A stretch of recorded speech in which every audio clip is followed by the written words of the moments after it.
પ્રશ્ન નંબર 1 થી આપણે શરૂઆત કરીશું. આજે જે ચેપ્ટર છે એ ચેપ્ટર છે ચેપ્ટર નંબર 3, જેનું નામ છે વિદ્યુત પ્રવાહ અથવા પ્રવાહ વિદ્યુત. બરાબર. હવે પહેલું ચેપ્ટર ભણ્યા હોય કે ન ભણ્યા હોય, આમ તો પહેલું બીજું ચેપ્ટર ભણ્યા પછી થોડું આપણને વધારે આઈડિયા આવે ચેપ્ટર નંબર 3માં. પણ હવે આપણે એવું માનીને ચાલીએ કે ભણ્યા કે નથી ભણ્યા, એટલે જ્યાં કંઈ ટ્રબલેસ પોઈન્ટ આવશે ત્યાં હું તમને યાદ કરાવીશ કે પહેલું બીજું ચેપ્ટર શું હતું.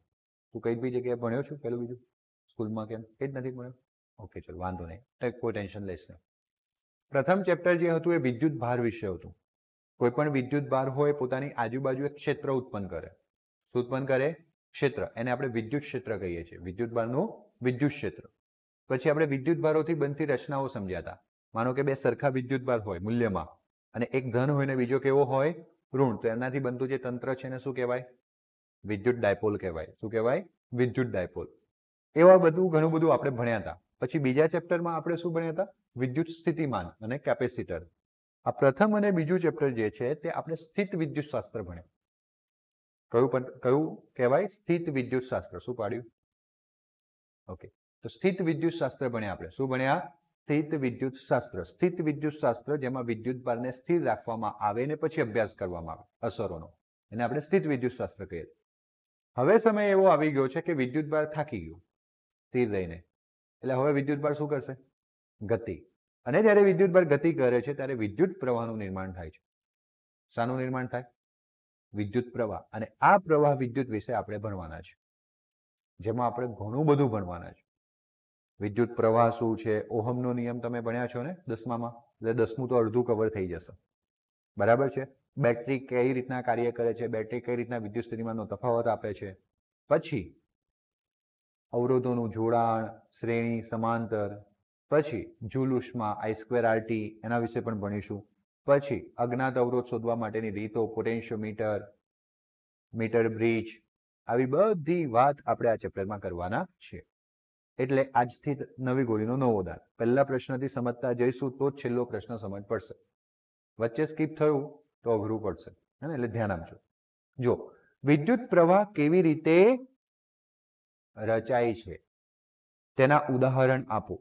બે કણો વચ્ચે વિદ્યુત બળ ઉદ્ભવવાનું કારણ શું છે? તેમાં રહેલો વિદ્યુત ભાર. જેમ બે દળ વચ્ચે ગુરુત્વાકર્ષણ બળ લાગે છે, હા કે ના? ન્યૂટનનો નિયમ ગુરુત્વાકર્ષણનો. કોઈ પણ બે દળ એકબીજા પર આકર્ષણ બળ લગાડે, આ આકર્ષણ બળને કયું બળ કીધું છે? ગુરુત્વાકર્ષણ બળ કીધું છે. તેમ કોઈ પણ બે વિદ્યુત ભાર વચ્ચે શું લાગે બેટા? વિદ્યુત બળ લાગે. શું લાગે? વિદ્યુત બળ. વિદ્યુત ભાર કેટલા પ્રકારના હોય છે? બે, ધન અને ઋણ. બે પ્રકારના વિદ્યુત ભારો આપણી સાથે આપણે જોઈએ છીએ ભૌતિક વિજ્ઞાનની અંદર. એક ધન અને બીજો ઋણ. જ્યારે વિદ્યુત ભારો ગતિમાં આવે છે, ઓલરેડી હું તમને સમજાવી ચૂક્યો છું, ત્યારે શું રચાય છે? વિદ્યુત પ્રવાહ. કુદરતી રીતે ઘણી બધી પરિસ્થિતિઓમાં વિદ્યુત પ્રવાહો રચાતા હોય છે. દાખલા તરીકે અવકાશમાં, એટલે કે આકાશમાં ચમકતી વીજળી. વીજળીનો ચમકારો થાય ત્યારે તમને ખબર છે વિદ્યુત પ્રવાહનો, વિદ્યુત ભારનો ધસારો થાય. વિદ્યુત ભાર ધરતી પર ઘસી આવે અને વીજળી, એને આપણે કહીએ વીજળી પડી. શું પડી કહેવાય? વીજળી. અને વીજળી પડીથી નુકસાન થાય. ખબર છે? ઘણી વખત ઝાડ પડી જાય, પશુઓ મરી જાય, હા કે ના? કારણ કે જો એમાં બહુ મોટો વિદ્યુત પ્રવાહ હોય, અને આપણને ખબર છે કે જો આપણે બહુ મોટો વિદ્યુત પ્રવાહ આપણા શરીરમાંથી પસાર થાય તો મૃત્યુ પણ પામી શકાય. અને વાળ તો ઊંચા થઈ જ જાય, પણ મૃત્યુ પણ પામી શકાય. તો આવી રીતના જ્યારે વીજળી પડતી હોય છે ત્યારે આપણે ખબર છે બચાવ માટે શું કરીએ? ઘરમાં બહુ મોટી બિલ્ડિંગ હોય તો એક એન્ટેના રાખવામાં આવે ઉપર ધાતુનો. અને તમે એ બધું ના જોયું હોય, આપણે જો નોર્મલ ઘરમાં નથી રાખતા, પણ રાખવું જોઈએ. જેને અર્થિંગ કરેલું હોય, મતલબ કે એ ધાતુનો ટુકડો એન્ટેના તરીકે જે ઉપર મૂકેલો હોય એની સાથે વાયર જોડેલો હોય, ને એ વાયર સીધો ક્યાં દબાતો હોય? જમીનમાં, તાંબાની પ્લેટ સાથે. કોની સાથે? તાંબાની પ્લેટ સાથે. ઓકે, ચલો. તો શું થાય કે જે કંઈ બધું વિદ્યુત ભાર આકાશમાંથી ધરતી પર ધસી આવે છે એ પેલા ધાતુના ટુકડા વડે આકર્ષાય અને પેલા વાયર વડે ક્યાં જતો રહે? જમીનમાં. વચ્ચે કોઈને નુકસાન કરે નહીં. એટલે તમારે જોવાનું. શું જોવાનું? કોઈના ધાબા પર સોલાર પેનલ લગાવેલી હોય તો ત્યાં એક આમ એન્ટેના જેવું ઊંચું કરી રાખ્યું હશે ખૂણામાં. કેમ લગાવ્યું છે? ખબર પડી ગઈ? વીજળી વખતે જો વધારાનો વિદ્યુત ભાર ઘસી આવે તો એ સોલાર પેનલને કોઈ નુકસાન થાય નહીં, સાથે ઘરને કોઈ નુકસાન થાય નહીં, એ અર્થિંગ મારફતે ક્યાં જતો રહે? જમીનમાં. એટલે વીજળી થવાની ઘટનામાં વિદ્યુતભાર આકાશમાંથી કઈ તરફ ઘસી આવે છે? જમીન તરફ. ક્યાં ઘસી આવે છે? જમીન પર. અને વિદ્યુતભાર આ ઘસવો અથવા વિદ્યુતભારનું ગતિમાં આવવું એ શું ઉત્પન્ન કરે? વિદ્યુત પ્રવાહ. શું ઉત્પન્ન કરે? વિદ્યુત પ્રવાહ. તો કુદરતી રીતે વીજળીની અંદર વિદ્યુત પ્રવાહ મળે છે. વીજળીમાં વિદ્યુતભારનું વહન સ્થાયી હોતું નથી. આપણે જે માનો કે આપણે બેટરી સેલ, પેન્સિલ સેલ લાવીએ અને આપણે ઘડિયાળની અંદર નાખી દઈએ તો ઘડિયાળ એક સ્થાયી ઝડપથી ફરતી રહે, કારણ કે સ્થાયી ઝડપે વિદ્યુત પ્રવાહ આપે છે. મતલબ કે ચોખ્ખું છે, એનો વિદ્યુત પ્રવાહ અચળ હોય. કેવો હોય? અચળ. 2 એમ્પિયર તો 2 એમ્પિયર, 0.5 એમ્પિયર તો 0.5 એમ્પિયર. સમજ પડી? પરંતુ જે વીજળી છે એમાં વિદ્યુત પ્રવાહ અચળ હોતો નથી, સ્થાયી હોતો નથી, અસ્તવ્યસ્ત રીતે બદલાય છે. કેટલીક વાર વીજળીથી શું થાય છે? વિનાશ. અને જેની કંઈ આપણે ચર્ચા પણ કરી દીધી કે ઘણી વખતે શું થાય? ઝાડ પડી જવા, મકાન પડી જવા, મનુષ્યો, પ્રાણીઓનું મૃત્યુ થવું વીજળીના કારણે, તો વિનાશ સર્જે છે. રોજિંદા જીવનમાં આપણે કેટલાક ઉપકરણોમાં પણ વિદ્યુતભારનું વહન જોઈએ છે, જે કેવું હોય છે? સ્થાયી. દાખલા તરીકે મેં તમને ઘડિયાળનું તો ઉદાહરણ આપ્યું જ, પણ ટોર્ચ અને સેલથી ચાલતી ઘડિયાળ, એમાં સ્થાયી રીતના વિદ્યુત પ્રવાહ બહાર નીકળતો હોય. ટીવી જે છે એમાં પણ સ્થાયી પ્રવાહ વહેતો હોય. ક્લિયર છે? વિદ્યુત પ્રવાહની સમજૂતી આપો, એનો વ્યાખ્યા અને એસઆઈ એકમ વિશેની એસઆઈ એકમની વ્યાખ્યા આપો. તો આ એસઆઈ એકમની વ્યાખ્યા ઓલરેડી આપણે 5મા ચેપ્ટરમાં આપીશું. એક્ઝેક્ટલી 1 એમ્પિયરની વ્યાખ્યા ખબર હોય તો તમે ધોરણ 11માં રસાયણ વિજ્ઞાનમાં અને ભૌતિક વિજ્ઞાનમાં ધોરણ 11માં બંને જગ્યાએ એસઆઈ એકમો, મૂળભૂત એકમો વિશેનો કોઠો ભણ્યા હતા અને એ કોઠામાં વ્યાખ્યા હતી. ખરેખર બસ યાદ જ નથી. પહેલું જ ચેપ્ટર હતું રસાયણ વિજ્ઞાનનું તો, અને ભૌતિક વિજ્ઞાનનું બીજું ચેપ્ટર એકમ અને માપન પદ્ધતિ. ચેપ્ટરનું નામ યાદ છે? ઘણી વખત અમે એવું થાય, હું પોતે એન્જિનિયર છું એટલે ઘણી વખતે શું થાય, સેમિસ્ટર પૂરું થયા પછી દરેક સબ્જેક્ટના વાઇવા લેવાય. ખબર છે તમને? વાઇવામાં જઈએ ને તો અમારા મોઢા જોઈને સર એમ જ પૂછે, ચેપ્ટરનું નામ ભૂલી જાય ને. એટલું તો આવડવું જોઈએ ને એટલીસ્ટ. ઓકે, ચલો વાંધો નહીં, યાદ રાખવાનું બેટા પ્લીઝ. યાદ એટલે જ રહેશે. ભણવાથી, જોવાથી, સાંભળવાથી તો બહુ ઓછું યાદ રહેશે. યાદ તો જ રહેશે જાતે તમે 4-5 વખત વાંચશો એને, લખશો તો યાદ રહેશે, બાકી યાદ રહેશે નહીં. તો આપણે એકમોનું આજે ચેપ્ટર ભણ્યા હતા ધોરણ 11માં રસાયણ વિજ્ઞાનમાં અને ભૌતિક વિજ્ઞાનમાં, ત્યારે આપણે એકમો વિશેની વાત કરી હતી અને એમાં આપણે એમ્પિયરની વ્યાખ્યા આપી હતી. શાની વ્યાખ્યા આપી હતી? એમ્પિયર. એટલે હજુ પણ આપણે એનું સૂત્ર તારવીશું 5મા ચેપ્ટરમાં અને ત્યાં ફરી વ્યાખ્યા આપીશું. 5મા નહીં, સોરી, 4થા ચેપ્ટરમાં. હું કદાચ પહેલા બી 5મું બોલ્યો હતો. તો 4થા ચેપ્ટરમાં વિદ્યુત પ્રવાહની ચુંબકીય અસરો વાળી વાતમાં આપણે સમજીશું. પરંતુ અત્યારે આપણે નોર્મલ વ્યાખ્યા આપીશું. એસઆઈ એકમની વ્યાખ્યા નહીં, પણ નોર્મલ એકદમ સાદા પરિભાષામાં વ્યાખ્યા આપીશું. તો સમજો કે વાહકમાં વિદ્યુત, તમને ખબર છે કે વિદ્યુત આવું લખવાનું છે, જ્યાં જ્યાં પણ મારા પ્રિન્ટિંગમાં આવું લખાયેલું છે ત્યાં તમારે વિદ્યુત આવું કરવાનું છે. વાહકમાં વિદ્યુત ભારોની ગતિના લીધે શું રચાય છે? વિદ્યુત પ્રવાહ રચાય છે. વાહકના કોઈ પણ આડછેદમાંથી ટી સમયમાં ક્યુ જેટલો ધન વિદ્યુત ભાર આડછેદમાં થઈને આગળની દિશામાં એટલે કે વિદ્યુત ક્ષેત્રની દિશામાં વહે છે અને માઇનસ ક્યુ જેટલો વિદ્યુત ભાર આડછેદમાં થઈને પાછળની દિશામાં વહે છે, એટલે કે વિદ્યુત ક્ષેત્રની વિરુદ્ધ દિશામાં વહે છે. અને સમજો કેમ? કારણ કે તમે ધોરણ 12માં પ્રથમ ચેપ્ટર એટલે કે આ જ ધોરણમાં પ્રથમ ચેપ્ટર એફ બરાબર શું ભણ્યા? ક્યુઈ. તો ધન વિદ્યુત ભાર હોય અને વિદ્યુત, આ ઈ એટલે વિદ્યુત ક્ષેત્ર. આ સૂત્ર યાદ રાખવાનું, એફ બરાબર ક્યુઈ. એફ એટલે બળ, ક્યુ એટલે વિદ્યુત ભાર, ઈ એટલે વિદ્યુત ક્ષેત્ર. તો આ શું બતાવે છે કે આ ધન હોય તો લાગતું બળ વિદ્યુત ક્ષેત્રની દિશામાં છે, અને આ જો ઋણ હોય તો મારે શું લખવું પડે? એફ બરાબર માઇનસ ક્યુઈ. આ શું બતાવે છે કે ઋણ વિદ્યુત ભાર પર લાગતું જે બળ છે એ ઋણના કારણે વિદ્યુત ક્ષેત્રની વિરુદ્ધ દિશામાં છે. એની કઈ દિશામાં છે? વિરુદ્ધ. એટલે એ લખ્યું કે ધન વિદ્યુત ભાર જે છે આડછેદમાં થઈને કઈ દિશામાં વહે? આગળ, એટલે કે વિદ્યુત ક્ષેત્રની દિશામાં વહે. તો ઋણ વિદ્યુત ભાર બેટા કઈ દિશામાં વહે? પાછળ, એટલે કે વિદ્યુત ક્ષેત્રની વિરુદ્ધ દિશામાં. આવડી ગયું? આગળ ધન વિદ્યુત ભાર આગળ જવું ને ઋણ વિદ્યુત ભાર પાછળ જવું કહેવું સરખું જ છે, બંનેનું મિનિંગ સરખું થાય. જો ટી સમયમાં આપેલા ક્ષેત્રફળમાંથી આગળની દિશામાં વહેતો વિદ્યુત ભાર, પરિણામી વિદ્યુત ભાર હવે આપણે શોધવો હોય, કારણ કે તમને ખબર છે કે ક્ષેત્ર લાગુ પડ્યા પછી ધન વિદ્યુત ભાર પર ક્ષેત્રની દિશામાં બળ લાગશે અને ઋણ વિદ્યુત ભાર ક્ષેત્રની કઈ દિશામાં બળ લાગશે? વિરુદ્ધ દિશામાં. તો હવે આપણે એ જોવું છે કે માનો કે આ વાહક છે આ વાહકને આપણે એક બાજુ ધન અને બીજી બાજુ શાના વડે જોડી દીધો? ઋણ. તો એની અંદર કોઈક આડછેદ એટલે આવી રીતના એક સપાટી, એમાંથી ધનથી ઋણ તરફ વિદ્યુત ક્ષેત્ર હોય, બરાબર, આપણે ભણ્યા છીએ.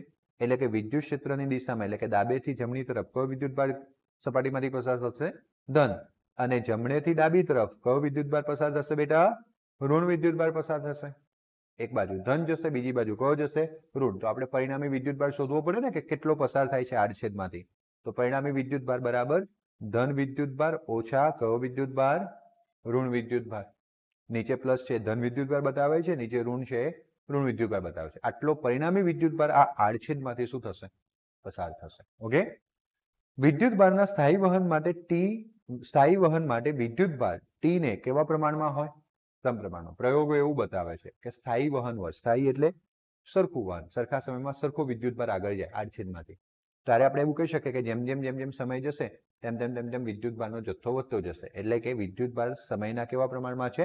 સમપ્રમાણમાં. અને તેથી તમે આને આમ નીચે લઈ જાઓ, છેદમાં લઈ જાઓ, તો ક્યુના છેદમાં ટી થાય. તો આ બાજુ સમપ્રમાણતાનું ચિહ્ન નીકળે તો અચળ બચે, તો અચળ થાય. અને આ ગુણોત્તર જે અચળ છે એને જ આપણે શું કહીશું? આઈ, વિદ્યુત પ્રવાહ. શું કહીશું? વિદ્યુત પ્રવાહ. તો ધોરણ 10માં તમે કંઈક ને કંઈક તો સૂત્ર શીખેલા જ છો. આઈ બરાબર ક્યુના છેદમાં ટી, વિદ્યુતભાર છેદમાં સમય. હવે આના પરથી આપણે વિદ્યુત પ્રવાહની વ્યાખ્યા આપીએ તો વાહકના કોઈ પણ આ આડછેદમાંથી આપણે વહનની વાત કરતા હતા ને, એટલે આ શબ્દ આવો ખૂબ જરૂરી છે કે વાહકના કોઈ પણ આડછેદમાંથી નીચે ટી એટલે આપણે કેવો સમય રાખેલો છે?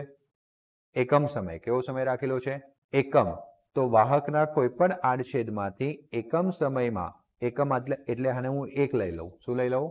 એક. તો આ સૂત્ર પ્રમાણે આઈ બરાબર શું થઈ જાય? ક્યુ. એટલે વિદ્યુત પ્રવાહ એ બીજું કઈ નહીં, વિદ્યુતભારનો જથ્થો છે. પણ ક્યારે? જ્યારે સમય કેટલો હોય? એક. તો વાહકના કોઈ પણ આડછેદમાંથી એકમ સમયમાં પસાર થતા ચોખ્ખા વિદ્યુતભારના જથ્થાને શું કહેવામાં આવે છે? વિદ્યુત પ્રવાહ આઈ કહેવામાં આવે છે. સેમ ધોરણ 10ના શબ્દો છે, ન યાદ હોય તો હવેથી યાદ રાખવાનું ચાલુ કરવાનું છે. સૂત્ર પરથી જ વ્યાખ્યા બની ગઈ. આઈ બરાબર ક્યુના છેદમાં ટી. ટીને કેટલો લઈ લીધો? એક. એટલે આઈ બરાબર શું થઈ ગયું? ક્યુ. વિદ્યુતભારના જથ્થાને શું કહી શકાય? પ્રવાહ. પરંતુ ટી કેટલો લેવો પડે? એક. આ બધી જે તમે મગજમાં ગોઠવણ કરી અને વ્યાખ્યા સ્વરૂપે લખી કે વાહકના આડછેદમાંથી એકમ સમયમાં પસાર થતા ચોખ્ખા વિદ્યુતભારના જથ્થાને વિદ્યુત પ્રવાહ શું કહેવામાં આવે છે? આઈ. આવડી ગયું? જો વિદ્યુતભારનું વહન સમય સાથે બદલાતું હોય તો તે સ્થાયી વહન ન કહેવાય. માનો કે પહેલા 5 સેકન્ડમાં 10 કુલમ વિદ્યુતભાર પસાર થયો, બીજી 5 સેકન્ડમાં 10 કુલમ વિદ્યુતભાર પસાર થાય, ત્રીજી 5 સેકન્ડમાં પણ 10 કુલમ વિદ્યુતભાર પસાર થાય, તો આ સ્થાયી વહન કહેવાય. કયું વહન કહેવાય? સ્થાયી. એવા કિસ્સામાં વિદ્યુત પ્રવાહનું મૂલ્ય અચળ મળશે. કેવું મળશે? અચળ. 10 કુલમ છેદમાં 5 સેકન્ડ, 10 ભાગ્યા 5, 2 મળશે. 2 એમ્પિયર વિદ્યુત પ્રવાહ મળશે દરેક વખતે. પરંતુ માનો કે પહેલા 5 સેકન્ડમાં 10 કુલમ વિદ્યુતભાર ગયો, પછીની 5 સેકન્ડમાં 20 કુલમ ગયો, પછીની 5 સેકન્ડમાં 10 થઈ ગયો, પાછો 30 થઈ ગયો.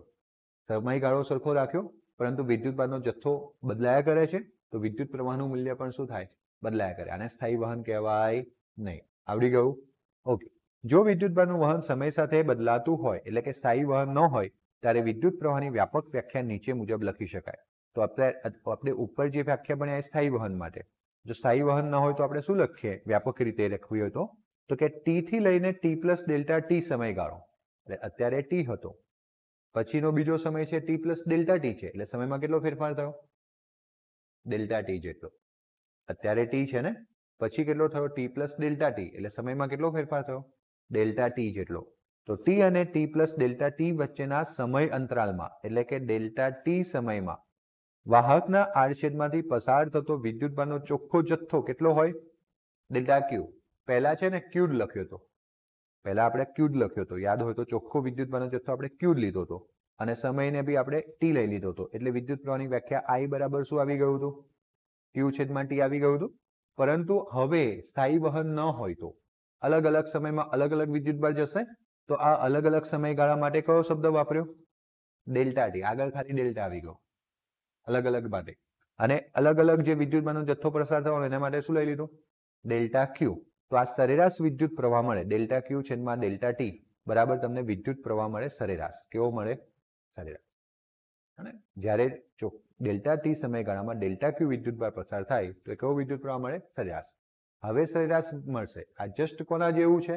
તો આપણે ખબર છે ઝડપવાળું ચેપ્ટર ધોરણ 11માં ભણ્યા હતા. ધોરણ 11 માં આપણે એવું કીધું હતું કે ડેલ્ટા ટી સમયગાળામાં કેટલું અંતર કાપે? ડેલ્ટા એક્સ જેટલું. તો એની ઝડપ એટલે કે વેગ ડેલ્ટા એક્સ છેદમાં શું લખ્યો હતો? Delta T. આ બીજું કંઈ નહીં પણ એવરેજ ઝડપ હતી. એવરેજ એટલે સરેરાશ ઝડપ હતી. એવરેજ લખવું પડે અથવા વી બાર કરવો પડે અથવા કોણિયા કૌંસમાં વી લખવો પડે. બધાનો મતલબ શું છે? સરેરાશ. આવું કયા ધોરણમાં ભણ્યા હતા? 11માં. તો ડેલ્ટા આવવાથી સરેરાશ થઈ જાય, સ્થાયી નહીં. કોઈક ડેલ્ટા ટીમાં 5 કુલમ ગયો હશે તો કોઈક ડેલ્ટા ટીમાં 6 કુલમ ગયો હશે. ઇનશોર્ટ બદલાતો રહ્યો હશે. ક્લિયર થયું? ઓકે. હવે આ સરેરાશ ઝડપ પરથી તમે ધોરણ 11માં ખબર હોય તો તાત્કાલિન ઝડપ શોધી હતી. કઈ ઝડપ શોધી હતી? તાત્કાલિન. અને સરેરાશ પરથી તાત્કાલિન ઝડપ શોધવી હોય તો તમે ધોરણ 11માં આવું કર્યું હતું. Limit delta T tends to 0. આ ડેલ્ટા એક્સ છેદમાં ડેલ્ટા ટી ને લિમિટ લગાવી હતી અને એ લિમિટ લગાવવાથી આ જે ડેલ્ટા છે, ત્રિકોણવાળો જે ડેલ્ટા છે એ નાનકડો ડેલ્ટા ડી માં ફરી જાય એટલે dx બાય dt વિકલનમાં ફરી જાય. આવું તમે ધોરણ 11માં ભણેલા છો. કેટલાને યાદ છે? બોલો ને, સાચે કે ખોટું? નથી યાદ તને કીર્તિરાજ? ઓકે ઓકે, સમજી ગયું. ન યાદ હોય તો આટલું યાદ રાખો. ઓકે. જ્યારે બહુ મોટો ફેરફાર હોય ને બેટા ત્યારે આપણે આ ડેલ્ટા વાપરીએ છીએ, ત્રિકોણવાળો ડેલ્ટા. જ્યારે નાના નાના ફેરફાર હોય ને ત્યારે આપણે આવા બે ડેલ્ટા વાપરીએ છીએ. અને સ્પેશિયલી જ્યારે ડી લખે છે, બધાનો મતલબ ડેલ્ટા છે ને ડેલ્ટાનો મતલબ છે ફેરફાર. ડેલ્ટા એક્સ એટલે સ્થાનમાં ફેરફાર, ડેલ્ટા ટી એટલે સમયમાં ફેરફાર, ડીએક્સ એટલે સ્થાનમાં ફેરફાર, ડીટી એટલે સમયમાં ફેરફાર. સમજ પડી ગઈ? પણ મોટો ફેરફાર હોય ત્યારે કયો શબ્દ વાપરવામાં આવે છે? કયો સિમ્બોલ વાપરવામાં આવે છે? ત્રિકોણવાળો ડેલ્ટા. નાનો હોય ત્યારે સ્મોલ ડેલ્ટા વાપરવામાં આવે છે. આવડ્યું એટલા સુધી? હવે શું થશે? આ ડેલ્ટા એક્સ છેદમાં ડેલ્ટા ટી ને આપણે લિમિટ લગાવીએ. Limit delta T tends to 0. તો આનો મતલબ એમ છે કે જે સમયગાળો જે લીધો તો આપણે એ બહુ મોટો નહીં, શૂન્ય જેટલો નાનો છે. કેવો છે? શૂન્ય જેટલો નાનો, પણ એક્ઝેક્ટલી શૂન્ય નથી. તો એ સમયગાળો આપણે જ્યારે નાનો કરી દીધો તો એવા કિસ્સામાં તમને જે વેગ મળવાનો છે, સરેરાશ વેગ એકચ્યુઅલીમાં જે મળવાનો છે એ તાત્કાલિન વેગ થઈ જશે. કેવો વેગ થઈ જશે? આવા શબ્દો આપણે ધોરણ 11માં ભણ્યા હતા. સેમ કોન્સેપ્ટ આપણે અહીંયા એપ્લાય કરીએ તો આપણે શું કર્યું? ડેલ્ટા ટી સમયગાળાને શૂન્યને અનુલક્ષીને લઈ જઈએ તો આપણને સરેરાશ વિદ્યુત પ્રવાહની જગ્યાએ કયો પ્રવાહ મળશે? તાત્કાલિન. જેવો ત્યાં સરેરાશ વેગની જગ્યાએ તાત્કાલિન વેગ મળતો હતો એમ અહીંયા સરેરાશ વિદ્યુત પ્રવાહની જગ્યાએ કયો પ્રવાહ મળશે? તાત્કાલિન પ્રવાહ.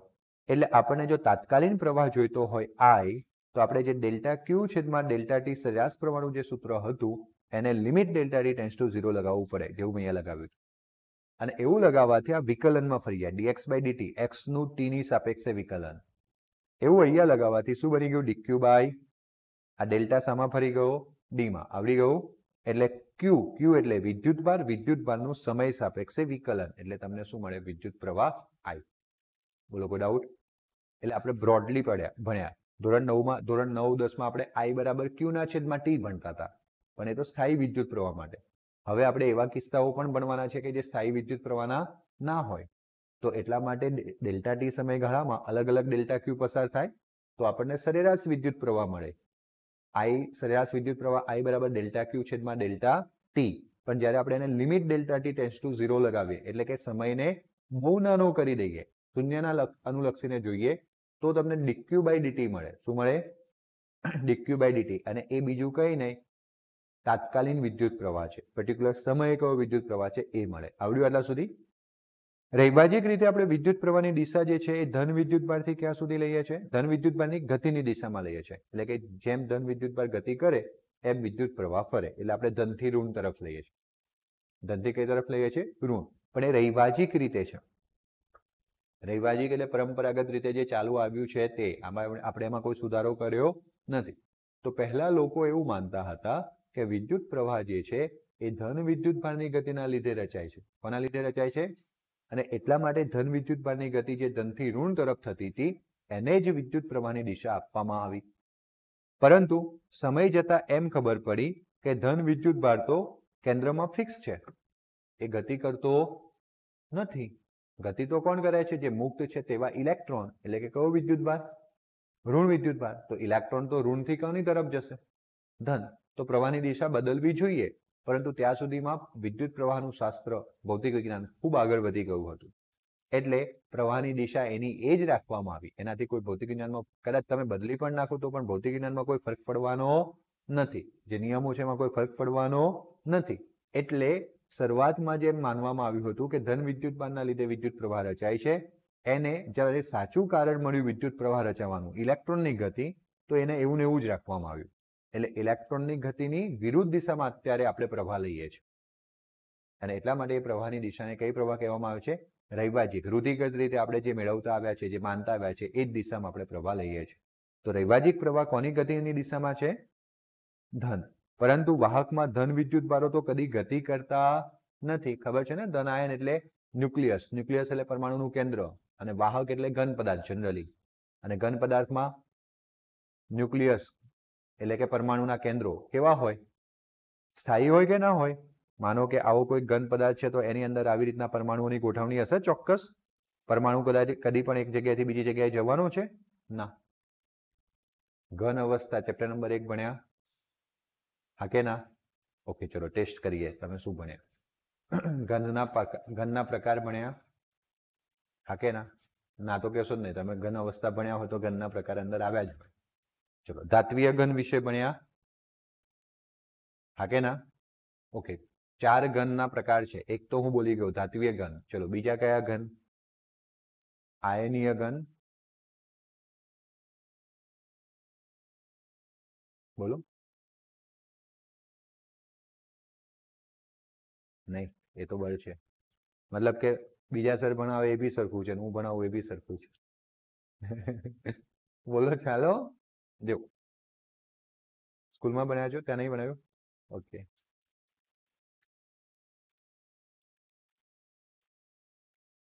આણ્વીય ઘન, આયનીય ઘન, સહસંયોજક ઘન અને ધાત્વીય ઘન. આણ્વીય ઘનમાં ઘટક પરમાણુ તરીકે અણુ હોય. શું હોય? અણુ. જો તમારે જ યાદ રાખવાનું છે, કીર્તિરાજભાઈ, હવે 11 તો આપણે લેર કરીને, તો 12થમાં એ લેર નથી કરવાની, વાંચવાનું. તમારે બી આણ્વીય ઘનમાં અણુ હોય. ઘટક પરમાણુ તરીકે કોણ હોય? અણુ. એટલે ઘણા બધા અણુ ભેગા થયા હોય ને ઘન બન્યો. આયનીયમાં આયનો હોય ઘટક કણો તરીકે, ધન આયન, ઋણ આયન. આણ્વીય સહસંયોજક ઘન જે છે એમાં પરમાણુ હોય ઘટક કણો તરીકે. કોણ હોય? પરમાણુ. તો ધાત્વીય ઘનમાં ઘટક કણો તરીકે કોણ હોય? કોઠો આપેલો છે, ખબર તમને? તેમાં છે ઇલેક્ટ્રોનના સમુદ્રમાં ધન આયન. ધાતુ પદાર્થો જે હોય ને બેટા, એમાં મુક્ત ઇલેક્ટ્રોન હોય. બાહ્યતમ કક્ષાના ઇલેક્ટ્રોન જે શું થઈ શકે? મુક્ત થઈ શકે. અને એ મુક્ત ઇલેક્ટ્રોન અહીંયા કોઈ જગ્યાએ ફિક્સ નથી રહેતા, આની અંદર ગમે ત્યાં ફરી હરી શકે છે. એટલે તો ધાતુ વિદ્યુતનું વહન કરે છે. ધાતુની જોડે શું છે? મુક્ત ઇલેક્ટ્રોન, જે બાહ્યતમ કક્ષાના ઇલેક્ટ્રોન છે, જે આમ તેમ આમ તેમ આમ તેમ આમ તેમ શું કરી શકે છે? ધાતુની અંદર વહન કરી શકે છે. અને એટલા માટે ધાતુ શું કરે છે? વિદ્યુતનું વહન. પરંતુ એ મુક્ત ઇલેક્ટ્રોન સિવાયનો જે ભાગ રહ્યો, જેમ કે હું સપોઝ સોડિયમની વાત કરું, તો સોડિયમના પરમાણુ કેન્દ્રમાં 11 પ્રોટોન હશે, આમ તો 12 ન્યુટ્રોન હશે. એ પરમાણુ કેન્દ્રની વાત થઈ ગઈ. અને બાહ્યતમ કક્ષામાં પહેલા 2 ઇલેક્ટ્રોન, પછી કેટલા ઇલેક્ટ્રોન? 8 ઇલેક્ટ્રોન, ને પછી કેટલા ઇલેક્ટ્રોન? 1 ઇલેક્ટ્રોન. 2 8 1 એનું ઇલેક્ટ્રોનિક કન્ફિગ્યુરેશન, ઇલેક્ટ્રોન સંરચના. 1s2, 2s2, 2p6 અને 3s1. ભણ્યા છો ને? કે આ બી નથી ભણ્યા? ઓકે. હવે આ બાહ્યતમ કક્ષાના ઇલેક્ટ્રોનને છોડી દો, તો આ અંદરની વસ્તુ જે કઈ છે ને એને વિજ્ઞાનની ભાષામાં કર્નેલ કહેવાય. શું કહેવાય? કર્નેલ. જેમાં 11 પ્રોટોન, 11 ન્યુટ્રોન અને 10 જ ઇલેક્ટ્રોન છે. તો પ્રોટોન કેટલા છે? 11 અને ઇલેક્ટ્રોન કેટલા છે? 10. એટલે કયા વિદ્યુતભાર વધારે થશે? ધન કે ઋણ? ધન. પ્રોટોન વધારે એટલે કયો વિદ્યુતભાર વધારે? ધન. એટલે કર્નેલ હંમેશા ધન હોય. એટલે આ બધા ધન આયનો છે, કર્નેલ છે. અને ઇલેક્ટ્રોન તો આમ રેન્ડમલી અસ્તવ્યસ્તપણે શું કર્યા કરે છે? ગતિ. એટલે ધાતુઓને એવું માનવામાં આવે છે કે ઇલેક્ટ્રોનના સમુદ્રમાં કોણ પડેલા છે? ધન આયનો. હવે આ જે પરમાણુઓ છે એકચ્યુઅલીમાં એ જ કર્નેલ છે. તો પરમાણુ તો ખબર છે ને ઘન અવસ્થામાં કદી પણ પોતાની જગ્યા બદલતા નથી. તો ધન વિદ્યુતભાર પોતે કદી પણ જગ્યા બદલવાનો નથી. માત્ર પેલા ઇલેક્ટ્રોન જે મુક્ત છે એ જગ્યા બદલે છે. આવું ત્યારે ખબર પડી જ્યારે આપણને પરમાણુનું બંધારણ સમજાયું. એ પહેલા તો વિદ્યુત પ્રવાહ આવી ગયો હતો. સમજણ પડી? એટલે જ્યારે પરમાણુનું બંધારણ સમજાયું ત્યારે ખબર પડી કે વિદ્યુત પ્રવાહ ઇલેક્ટ્રોનના લીધે રચાય છે. અને એ પહેલા તો વિદ્યુત પ્રવાહ આવી ગયો હતો. વિદ્યુત પ્રવાહની સમજણ મળી ગઈ હતી. વિદ્યુત પ્રવાહ પર કામો ચાલુ થઈ ગયા હતા. તો લોકો એ વખતે શું માનતા હતા? કે ધન વિદ્યુતભારના લીધે વિદ્યુત પ્રવાહ રચાય છે. એટલે રૈવાજિક દિશા જે છે ધન વિદ્યુતભારની ગતિમાં છે, પરંતુ ધન વિદ્યુતભાર તો ગતિ કરતા જ નથી. કોણ ગતિ કરે છે? ઋણ વિદ્યુતભાર ઇલેક્ટ્રોન ગતિ કરતા હોવાથી વિદ્યુત પ્રવાહ રચાય છે. તેથી રૈવાજિક વિદ્યુત પ્રવાહની દિશા ઇલેક્ટ્રોનની ગતિની કઈ દિશામાં હોય છે? વિરુદ્ધ દિશામાં હોય છે. ક્લિયર? I બરાબર Q છેદમાં T પરથી વિદ્યુત પ્રવાહનો એકમ Q એટલે વિદ્યુતભારનો એકમ કુલમ અને T એટલે સમયનો એકમ સેકન્ડ. તો કુલમ પ્રતિ સેકન્ડ કહેવાય. એટલે SI એકમ પદ્ધતિમાં કુલમ પ્રતિ સેકન્ડ તો ચાલે, પરંતુ કુલમ પ્રતિ સેકન્ડનું બીજું નામ પણ છે એમ્પિયર. નામના વૈજ્ઞાનિક પરથી વિદ્યુત પ્રવાહના એકમને શું નામ આપવામાં આવ્યું? એમ્પિયર. જે 7 મૂળભૂત રાશિઓ છે ને એમાંની એક રાશિ છે. 7 મૂળભૂત રાશિઓમાં કઈ રાશિ આવે?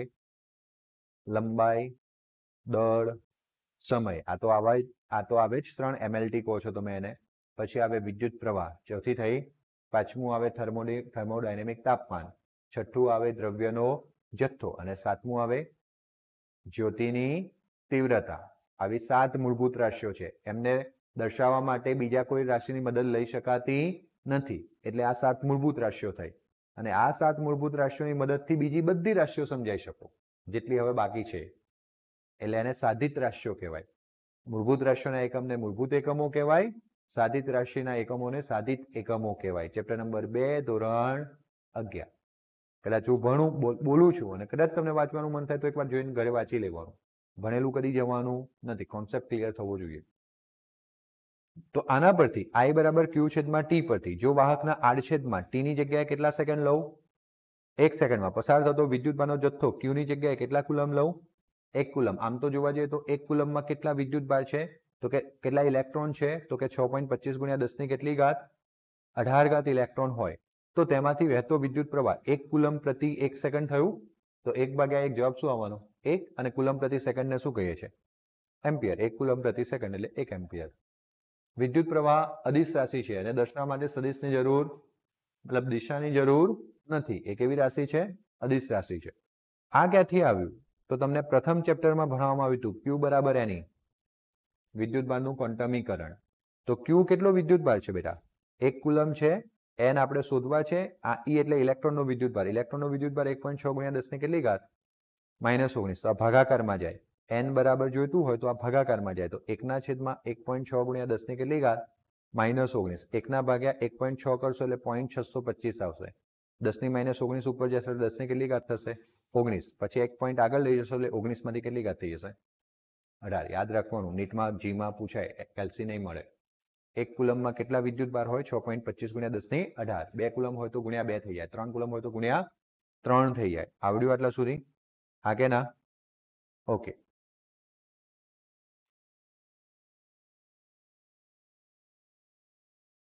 ઘર વપરાશના સાધનોમાં રહેતા વિદ્યુત પ્રવાહનું મૂલ્ય કયા ક્રમનું હોય છે?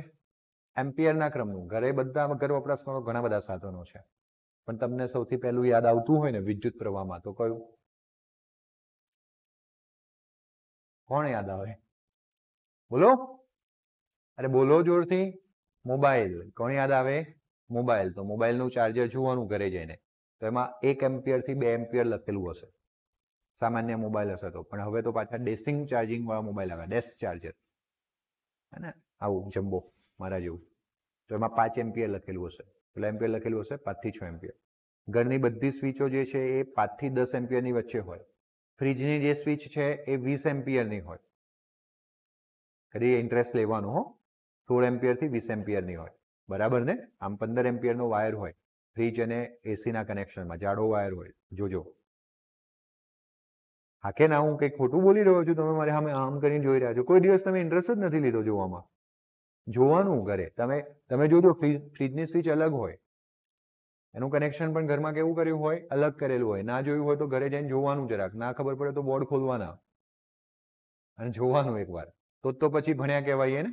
હા. તો ઘર વપરાશના જે સાધનો છે એમાં આપણે ઓછામાં ઓછા 5 એમ્પિયરના વાયર લઈએ છીએ, જે નોર્મલી પંખા, ટ્યુબલાઇટ વગેરે ચાલે. એસી, ફ્રીજ વગેરેના જે કનેક્શન્સ છે આપણે 15 એમ્પિયરના વાયર પર આપીએ છીએ.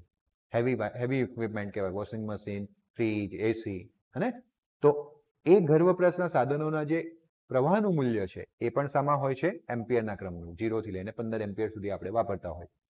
આકાશમાં ચમકતી જે વીજળી છે ને એનું સરેરાશ વિદ્યુત પ્રવાહનું મૂલ્ય 10,000 એમ્પિયરનું.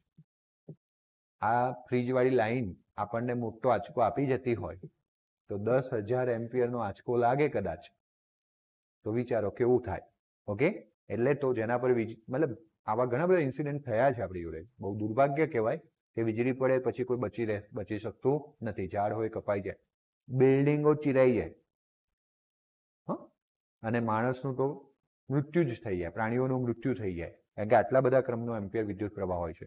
જ્યારે આપણા શરીરની ચેતાઓમાં વહેતો પ્રવાહ, આપણા શરીરમાં વિદ્યુત પ્રવાહ વહે છે, નવાઈ ના પામતા. બાયોલોજી વાળા કેટલા છે? તું? અરે વાહ, ઓકે. બાકી બધા બાયોલોજી વાળા ને?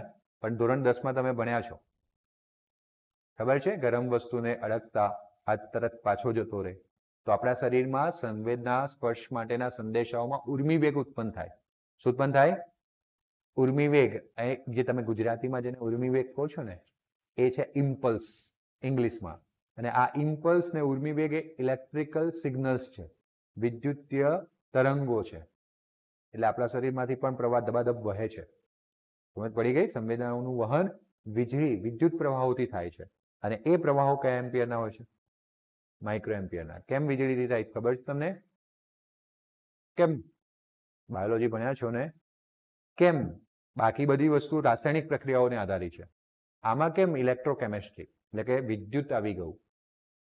તો રાસાયણિક પ્રક્રિયાઓનો વેગ ધીમો હોય, જ્યારે આ ઉર્મી વેગો જે છે એ વિદ્યુત ચુંબકીય તરંગો કહેવાય, વીજળીના સંકેતો કહેવાય, જે ઝડપી વહન પામે.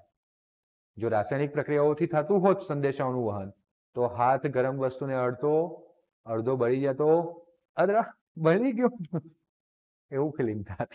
સંદેશો પહોંચે ત્યાં સુધી તો પ્રાપ્ત થઈ જાત. પરંતુ આપણને સંવેદનાઓનું વહન તરત જ મળી જાય છે ને, એનું રીઝન છે ફાસ્ટ રિસ્પોન્સ ઉર્મી વેગોથી થાય, એટલા માટે ઇલેક્ટ્રિકલ સિગ્નલ્સ, ઇમ્પલ્સ કહીએ છીએ આપણે એને. બોલો, ક્લિયર?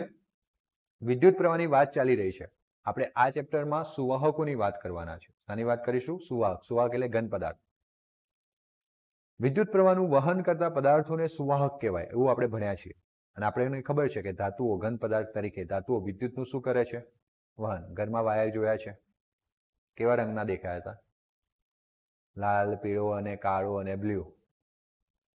હા, તો વ્હાઈટ, તો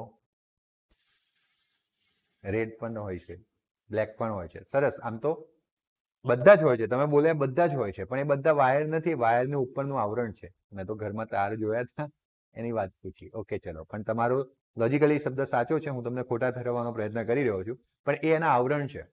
તમે લાલ, પીળા, કાળા, બ્લુ બધા જ આવે છે, કોઈ બી નથી આવતો એવું નહીં. આ બધા આવરણ વાળા, એના પર આવરણ ચડાયેલું છે, અવાહક આવરણ, એવા તમે વાયર જોયા છે. પણ એક્ઝેક્ટલી વાયર જોયો છે જેની અંદર હોય છે એ કયા રંગનો? કાં તો બ્રાઉન રંગનો હશે, તાંબા જેવો, અને કાં તો એલ્યુમિનિયમનો. બે જ વાયર વપરાય ધાતુઓમાં વિદ્યુતના વહન માટે, કારણ કે આ બંને ધાતુઓનું વિદ્યુત વહનની ક્ષમતા વધારે છે. સૌથી વધારે કોપરની છે. એલ્યુમિનિયમનો વાયર સસ્તો મળે, પરંતુ નુકસાન એટલું જ છે, વિદ્યુત પ્રવાહનો વ્યય થઈ જાય. સમજ પડી ગઈ?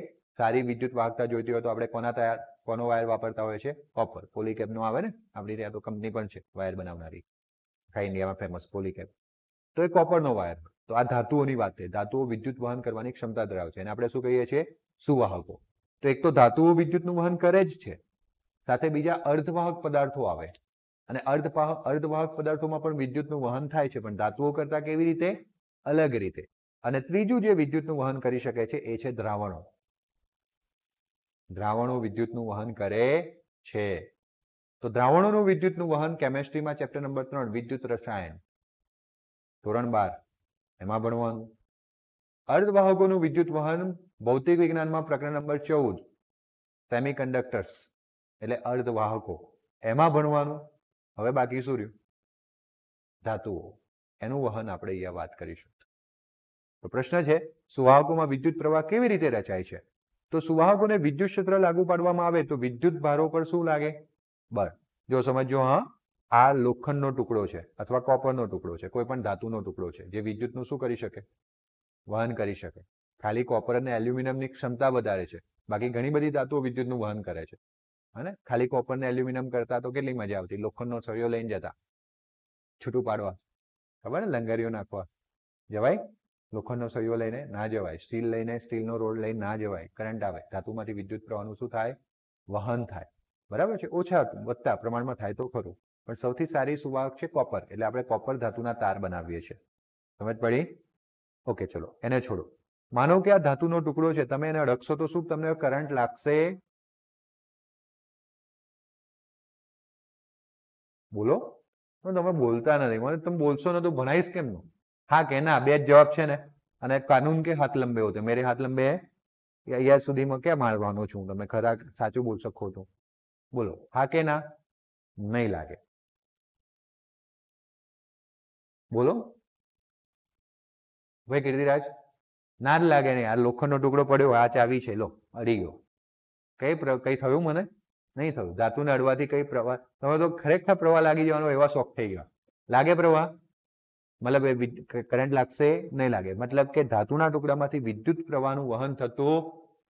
તો પછી આપણે કેમેસ્ટ્રીમાં ભણ્યા ચેપ્ટર નંબર 1 ઘન અવસ્થામાં, હવડાજે યાદ કરાવ્યું હતું કે આમાં તો ઇલેક્ટ્રોન મુક્ત રીતે હરીફરી શકે છે, વિદ્યુત ભાર તો વહન પામે છે, તો પછી પ્રવાહ કેમ નથી રચાતો? પ્રશ્ન છે. ક્વેશ્ચન માર્ક આવ્યું ભાઈ?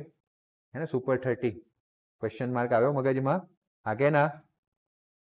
વિચારવા જેવો છે ને? કેટલી વાર તો હું પૂછું તાર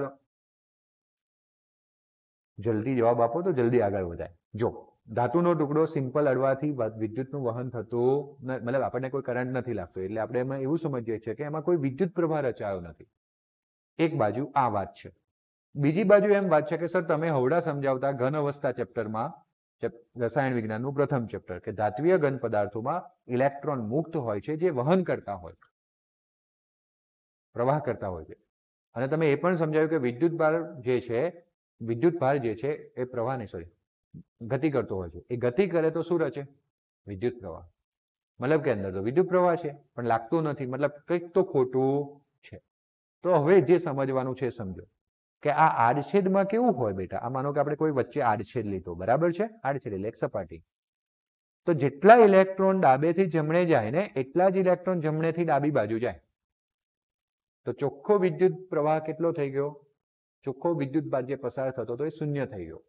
અને આપણે એવું ભણ્યા હતા કે આડછેદમાંથી પસાર થતા ચોખ્ખા વિદ્યુત ભારના જથ્થાને વિદ્યુત પ્રવાહ કહે છે. પણ અહીંયા તો ચોખ્ખો વિદ્યુત ભારનો જથ્થો કેટલો થઈ ગયો? શૂન્ય. અને એટલા માટે વિદ્યુત પ્રવાહ રચાતો, હા વિદ્યુત ભારોની ગતિ અંદર થાય છે પણ વિદ્યુત પ્રવાહ રચાતો નથી, કારણ કે જેટલા વિદ્યુત, આ જે આડછેદ છે, સેક્શન છે, એમાંથી જેટલો વિદ્યુત ભાર ડાબેથી જમણે જાય છે એટલો જ જમણેથી ક્યાં જતો રહે છે? આવડી ગયું? હવે આપણે શું કરીશું? આને વિદ્યુત ક્ષેત્ર લગાવીશું, પ્લસ અને માઇનસ, અને બેટરી સાથે જોડી દીધું. હવે અડાશે? ઓકે, નાની બેટરી હશે તો કદાચ અડાશે, પણ માનો કે ઘરના જ બે તાર જોડી આપી દીધા છે તો અડાશે? અડાશે નહીં. કેમ? કારણ કે હવે તમને ખબર પડી કે અંદરથી તો વિદ્યુત પ્રવાહ પસાર થાય છે. તો શું થયું હશે? તો આ પ્લસના કારણે બધા હવે જે ઇલેક્ટ્રોન જે છે એ બધા માત્ર ને માત્ર કોની તરફ જશે? પ્લસ. વિદ્યુત ક્ષેત્રની હાજરીના કારણે ઇલેક્ટ્રોન માત્ર એક જ દિશામાં વહન પામશે. અને ઇલેક્ટ્રોન જ્યારે એક જ દિશામાં વહન પામશે ત્યારે આમાંથી ચોખ્ખો વિદ્યુત ભારનો જથ્થો પસાર થશે? હા કે ના? આમ સુવાહકમાં વિદ્યુત પ્રવાહ રચાય છે. શું રચાય છે? વિદ્યુત પ્રવાહ.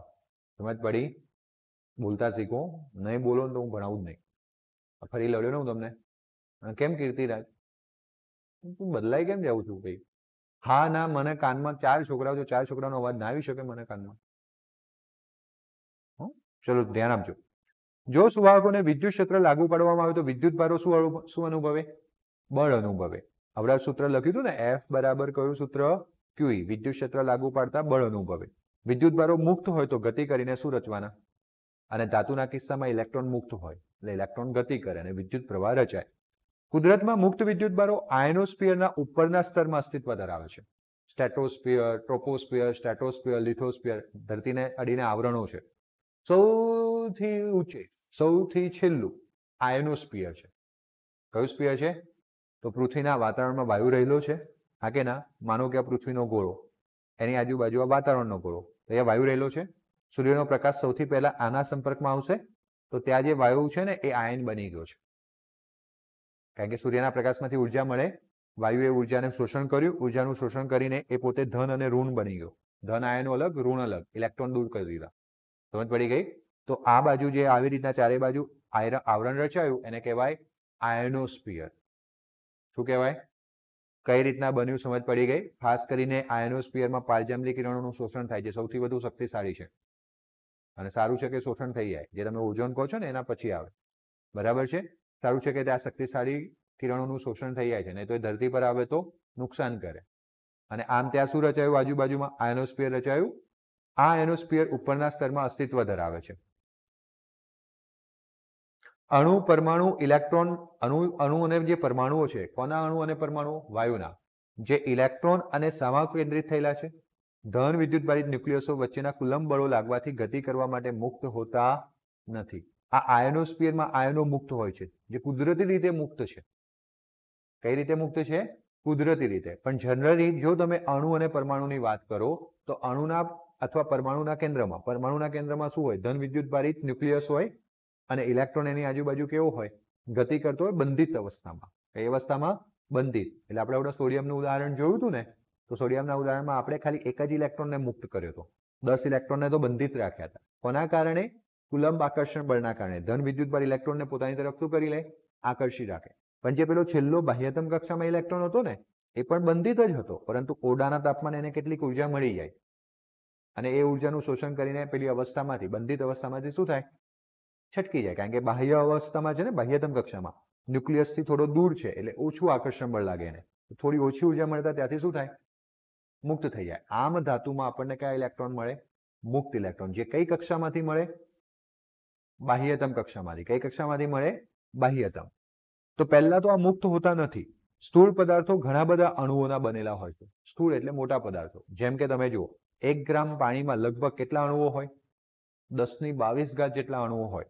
આ અણુઓ એકબીજા સાથે ગાઢ રીતે જકડાયેલા હોય. કારણ કે પાણી કયો સ્વરૂપે? પ્રવાહી સ્વરૂપે. પ્રવાહીમાં અણુઓ એકબીજા સાથે રહે. હા, અણુ એક આમ ફરી શકે. ઘનમાં શું છે? અણુ ફરી ના શકે, જકડાયેલા જ હોય, પોતાના સ્થાને ફિક્સ હોય. પ્રવાહીમાં શું છે? અણુ આગળ પાછળ ફરી શકે, પરંતુ એકબીજાને છોડીને કદી જાય નહીં. વાયુની જેમ. વાયુમાં તો કેવું? અણુઓ ફેલાઈ જ જાય. પ્રવાહીમાં ફેલાશે નહીં, એટલે આ ગાઢ જકડાયેલા હોય છે. અને ઇલેક્ટ્રોન જે તે ન્યુક્લિયસ સાથે શું થયેલા હોતા નથી, પરંતુ જે ઇલેક્ટ્રોન જે છે એ જે તે ન્યુક્લિયસ સાથે બંધાયેલા હોતા નથી. કેટલાક પદાર્થોમાં ઇલેક્ટ્રોન બંધિત પણ હોય છે, જેથી વિદ્યુત ક્ષેત્ર લગાડવા છતાં પણ તેઓ પ્રવેગિત થતા નથી. જેમાં ઇલેક્ટ્રોન પ્રવેગિત થઈ જાય છે એ વાહકો, અને જેમાં ઇલેક્ટ્રોન પ્રવેગિત થતા નથી એ અવાહકો. ઇલેક્ટ્રોન મુક્ત બંધિત હોય, એટલા બધા બંધિત હોય છે કે મુક્ત જ નથી થતા. મુક્ત નથી થતા તો વિદ્યુતનું વહન થવા દેશે ના, અને એટલા માટે અવાહકો. તો ધાતુઓમાં ઇલેક્ટ્રોન્સ લગભગ શું હોય છે? અને તેથી સમગ્ર પદાર્થમાં તે કેવી ગતિ કરે છે? અસ્તવ્યસ્ત ગતિ કરે છે. તેથી બાહ્ય વિદ્યુત ક્ષેત્ર બળ લગાડવામાં આવે અથવા લાગે છે ત્યારે ઇલેક્ટ્રોન ગતિ કરે છે અને શું રચાય છે? વિદ્યુત પ્રવાહ. ઇલેક્ટ્રોન એક દિશામાં ગતિ કરે છે એવું પણ લખી શકાય. ઘન સુવાહકમાં મુક્ત ઇલેક્ટ્રોનની ગતિના કારણે વિદ્યુત પ્રવાહ રચાય છે. જ્યારે પ્રવાહી એટલે કે વિદ્યુત દ્રાવણમાં, મેં તમને ત્રણેયની હમણાં સમજણ આપી હતી, વિદ્યુત દ્રાવણોમાં વિદ્યુત પ્રવાહનું રચના કોને લીધે થાય છે? ધન અને ઋણ આયનો. જે તમે રસાયણ, વિદ્યુત રસાયણ નામનું ચેપ્ટર, કેમેસ્ટ્રી 3, રસાયણ વિજ્ઞાનમાં ચેપ્ટર નંબર 3, એની અંદર ભણશો. એની પરસ્પર વિરુદ્ધ દિશામાં ગતિના કારણે વિદ્યુત પ્રવાહ રચાય છે.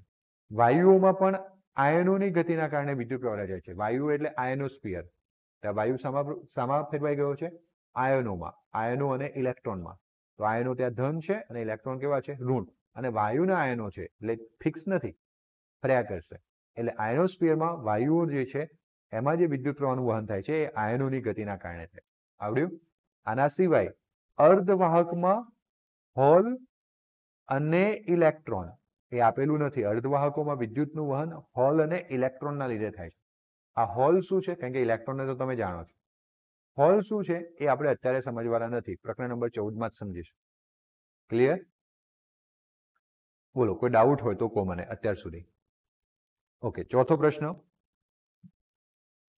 ધન ના આવે, ઘન વાહક પદાર્થોમાં વિદ્યુત ક્ષેત્રની ગેરહાજરીમાં સાથી વિદ્યુત પ્રવાહ મળતો નથી. તો હવે હું તમને સમજાવતો તેમ, લોખંડનો ટુકડો પડ્યો છે, અડધા કરી કરંટ લાગે ન, મતલબ કે ઘન પદાર્થોમાં વિદ્યુત ક્ષેત્ર હાજર ન હોય, ગેરહાજર ન હોય તો શું નથી રચાતો? કેમ? મેં તમને સમજાવ્યું કેમ નથી રચાતો.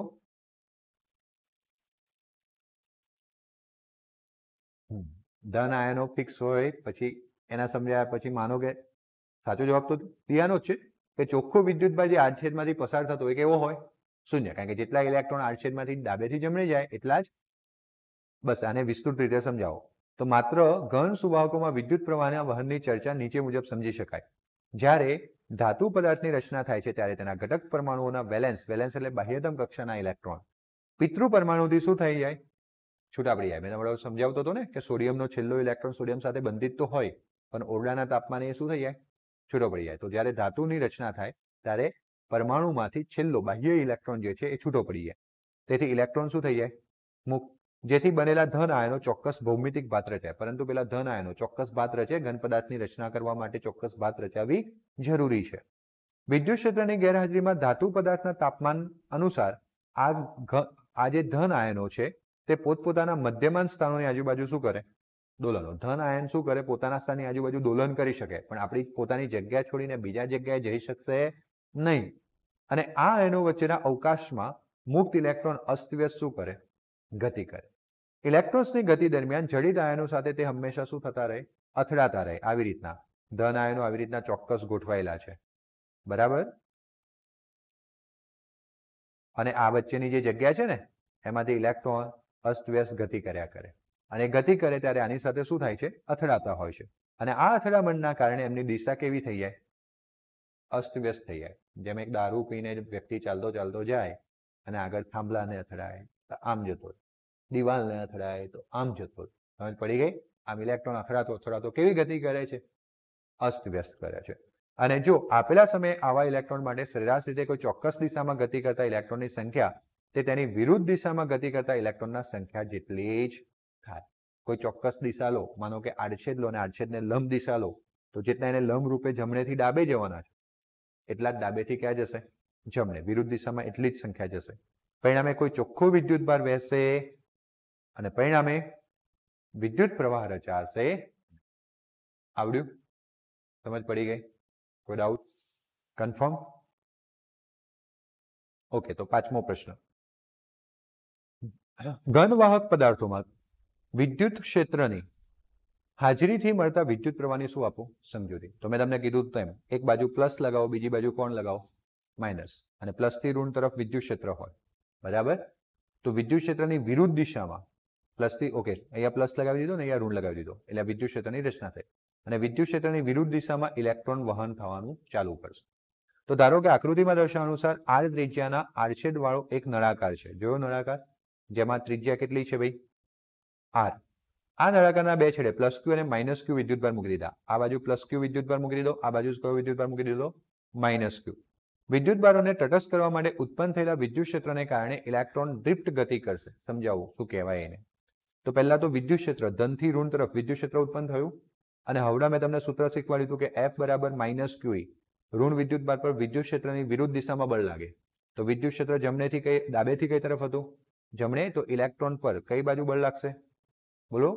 જમણેથી ડાબે, બરાબર. માત્ર ઇલેક્ટ્રોનની ચર્ચા એટલા માટે કરીએ કારણ કે આપણે ભણી ગયા કે ધન આયનો ગતિ કરવાના, તો કોણ ગતિ કરશે? ઇલેક્ટ્રોન. ધન આયનો પર બળ લાગે પણ એ તો ફિક્સ છે એટલે હલવાના નથી. માત્ર કોણ ગતિ કરશે? ઇલેક્ટ્રોન. હવે શું થશે? એક ઇલેક્ટ્રોન અહીં જશે, આને તટસ્થ કરી દેશે, અહીંયા જશે, આને તટસ્થ કરી દેશે, આ અહીંયા જશે, આને તટસ્થ કરી દેશે. આમ ધીમે ધીમે ધીમે અહીંયા વિદ્યુતભાર તટસ્થ કરતો જશે. તો અહીંયા લખેલું છે કે વિદ્યુતભારોને તટસ્થ કરવા માટે ઉત્પન્ન થતા વિદ્યુત ક્ષેત્રને કારણે ઇલેક્ટ્રોન કઈ ગતિ કરશે? ડ્રિફ્ટ. ડ્રિફ્ટ ગતિ કેમ કીધી? કારણ કે તમને તો ખબર છે અહીંયા પેકો પેક ધન આયન ભરાયેલા છે, હાકે ના? તો બળ લાગવાના કારણે ઇલેક્ટ્રોન શું થાય? જોજો, બળ લાગવાના કારણે ઇલેક્ટ્રોન પોતાની ગાડી ચાલુ કરે, ધૂમ, અથવા અથડાઈ જાય. કારણ કે આગળ તો ધન આયન આવવાનું ને, હવે ધન આયન આવવાનું એટલે અથડાઈને સ્થિર થઈ ગયો. પાછું એના પર પેલું વિદ્યુત ક્ષેત્રને કારણે શું લાગી ગયું? બળ લાગ્યું. એ ખાલી અથડાય છે, પકડી નથી લેતું, એ અથડાય છે એટલે સ્થિર થઈ ગયો. પાછું પેલા વિદ્યુત ક્ષેત્રના કારણે શું લાગ્યું? બળ. પાછી ગતિ પકડે, આગળ જાય થોડું, ધૂમ, પાછો અથડાયો. એમ કરતો કરતો બિચારો અહીંયાથી અહીંયા અથડાતો આમ આમ આમ અથડાતો આમ પહોંચે. અને જ્યારે અથડાય ત્યારે પોતાની દિશા પણ બદલી નાખે ને ગતિની. એટલે ઘસડાતો ત્યાં પહોંચ્યો. અને ઘસડાવું એટલે ડ્રિફ્ટ. ગાડીમાં ડ્રિફ્ટ જોઈએ, તમે સાયકલની ડ્રિફ્ટ તો બહુ મારી. આમ કરીને ફૂલ સાયકલ ચલાવે પછી આગલી બ્રેક મારી દે ને પાછલું ટાયર આમ ઘસે, એને ડ્રિફ્ટ કે. કર્યું છે? સ્કૂટીની ડ્રિફ્ટ તો કરી જશે, તાર પેલા મામાની છોકરી તો કરી જશે, મને ખબર જ છે, હે ને? તો આ ડ્રિફ્ટ, ઘસડાવું. ડ્રિફ્ટ એટલે ગુજરાતીમાં શું? ઘસડાવું. તો ઇલેક્ટ્રોન કેમ ઘસડાય છે સમજ પડી? પેલો ધન વિદ્યુતભાર તો પેક ભરેલો છે, જગ્યામાં બહુ ઓછી છે અને ઇલેક્ટ્રોન અથડાતો આ પ્લસ સુધી પહોંચે, એટલા માટેનો ડ્રિફ્ટ ગતિ કહેવાય. પ્લસ ક્યુ અને માઇનસ ક્યુ વિદ્યુતભારો જો સતત પાછા ભરવા નહીં જાય, મતલબ કે આપણે અહીંયા પ્લસ ક્યુ અને માઇનસ ક્યુ બેટરી નથી જોડી, ખાલી થોડોક પ્લસ ક્યુ વિદ્યુતભાર અહીંયા મૂકી દીધો અને માઇનસ ક્યુ વિદ્યુતભાર અહીંયા મૂકી દીધો, તો પછી આ ધન વિદ્યુતભાર ઓછો થતો જશે અને જ્યારે આ ધન વિદ્યુતભાર પૂરો થઈ જશે ત્યારે ઇલેક્ટ્રોનની ગતિ પણ કેવી થઈ જશે? બંધ થઈ જશે. ક્લિયર? જો એને આપણે સતત પાછા ન ભરીએ તો થોડા સમય બાદ આ પ્રવાહ શું થાય? અટકી જશે. હવે બે સમાન આ ત્રિજ્યાવાળી વર્તુળાકાર તક્તીઓ પ્લસ ક્યુ વિદ્યુતભાર અને માઇનસ ક્યુ વિદ્યુતભાર વિતરણ ધરાવે છે. આ બે તક્તીઓને નળાકારના બે છેડે મૂકી દીધી, જે મેં તમને સમજાવ્યું. અહીંયા ધન તક્તી મૂકી દીધી, અહીંયા ઋણ તક્તી મૂકી દીધી અને આમ ધનથી ઋણ તરફ શું ઉત્પન્ન થયું? વિદ્યુત ક્ષેત્ર. નળાકારમાં ઉત્પન્ન થયેલા વિદ્યુત ક્ષેત્રને કારણે ઇલેક્ટ્રોન ધન વિદ્યુતભાર તરફ અને ધનથી ઋણ, આ ધન અહીંયા હતો, ઋણ અહીંયા હતો, એટલે ડાબેથી જમણે વિદ્યુત ક્ષેત્ર ઉત્પન્ન થયું. તો ઇલેક્ટ્રોન કઈ તરફ જવાનો? જમણેથી ડાબે, ધન વિદ્યુતભાર તરફ. ધન વિદ્યુતભાર તરફ પ્રવેગિત ગતિ કરશે. જ્યાં સુધી ઇલેક્ટ્રોન ગતિ કરશે ત્યાં સુધી શું રચાશે? પ્રવાહ. આ પ્લેટો જે આપણે મૂકેલી એમનો વિદ્યુતભાર તટસ્થ થઈ જશે, પછી વિદ્યુતભાર ગતિ કરશે નહીં. ધન વિદ્યુતભાર ક્યુ તટસ્થ થશે અને આ સ્થિતિમાં વિદ્યુત પ્રવાહ થોડા સમય સુધી જ મળશે, પછી શું થઈ જશે? બંધ. પણ જો તમે આ જ નળાકારના ટુકડાને આવી રીતના બેટરી સાથે જોડી દો, આ ધન બાજુ ના ઋણ, તો ઇલેક્ટ્રોન અહીંયા ધન તરફ જશે, પછી આ વાહક તાર મારફતે બેટરીમાં આવી જશે, બેટરીમાંથી પાછી એનર્જી લેશે અને અહીંયા પાછો આવશે માઇનસ પર. પાછો જેવો માઇનસ પર આવ્યો, કારણ કે જો બેટરીમાંથી એનર્જી કેમ લેવાની? ઇલેક્ટ્રોન ઋણ તરફ ના જાય, ઋણ વચ્ચે શું થાય? અપાકર્ષણ. પણ બેટરી એને ધક્કો મારે, જ્યારે ભાઈ ઋણ પર, પછી ઋણ પરથી અંદર જતો રહ્યો, પછી પાછો આ ધન એને ખેંચશે, ચલો ભાઈ આવતો રહે. જેવો ધન પર આવ્યો, આ વાયર અહીંયા મોકલી આપશે બેટરીના ધન તરફ. બેટરીની અંદર ઘૂસી ગયો, બેટરી એને શું કહેશે? ધક્કો મારશે, ઉર્જા આપશે. એટલે આ બેટરીનો ઉર્જા લઈ ધક્કો લઈને પાછો આવ્યો. આમાં શું થાય? સતત ફર્યા કરે. શું કર્યા કરે? અને વિદ્યુત પ્રવાહ સતત મળે. જ્યાં સુધી બેટરી પોતાની તાકાત વાપરશે ત્યાં સુધી વિદ્યુત પ્રવાહ મળશે. તાકાત આપીને ધક્કા મારીને બેટરી થાકી જશે, એટલે વિદ્યુત પ્રવાહ પાછો શું થઈ જશે? આને તમે કહો સેલ પૂરો થઈ ગયો, પછી સેલ બદલી નાખો. હે ને? ચાલો આગળ વધીએ. વિદ્યુત કોષ બેટરી જેવી રચનામાં પ્રમાણમાં પ્લસ ક્યુ વિદ્યુતભાર તટસ્થ બને તેટલા જ પ્રમાણમાં માઇનસ ક્યુ વિદ્યુતભાર તેના બીજા છેડે આગળથી મળતો રહે. અહીંયા જેટલો તટસ્થ બને એટલો જ અહીંયાથી મળતો રહે. સાયકલ પૂરી થાય છે અને આમ તેવી વ્યવસ્થાથી કરેલી હોય છે. અને આવા તંત્રને બેટરી કે વિદ્યુત કોષમાંથી અવિરત વિદ્યુત પ્રવાહ મળતો રહેતો હોય છે સતતપણે. ક્લિયર? જ્યાં સુધી બેટરી અને કોષ કાર્યરત છે ત્યાં સુધી, જ્યાં સુધી એમની રાસાયણિક ઉર્જા છે ત્યાં સુધી. ડિટેલમાં ભણવાના જ છીએ કઈ રીતના બેટરી ધક્કો મારે છે, એટલે કે બેટરીની રાસાયણિક ઉર્જા કઈ રીતના વિદ્યુત ઉર્જામાં રૂપાંતર થાય છે, આપણે આ જ ચેપ્ટરમાં ભણવાના છે. ક્લિયર? બેઝિક વસ્તુ સમજાઈ ગઈ. હવે ઓહમનો નિયમ જે 10મામાં ભણ્યા હતા ને, એ આપણે આવતીકાલથી શરૂ કરીશું. Okay, good.